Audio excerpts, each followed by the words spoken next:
రాజశేఖర రెడ్డి గారు ఒక ముఖ్యమంత్రిగా అయినప్పుడే కాదు, ముఖ్యమంత్రి కాకముందు కూడా 25 సంవత్సరాలు ప్రజల మనిషి,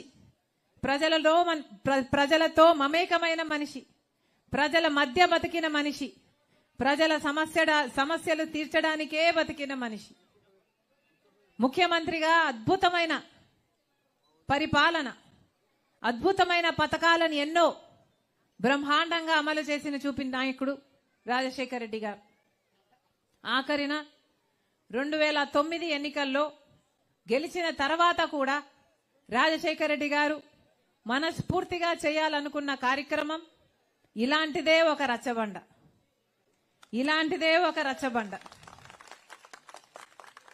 ఆ రోజు నాతో చెప్పిన మాట, బిడ్డ నేను రచ్చబండకు వెళ్తున్నాను, ఆ రచ్చబండలో ప్రజలకు ఇంకా ఏమైనా సమస్య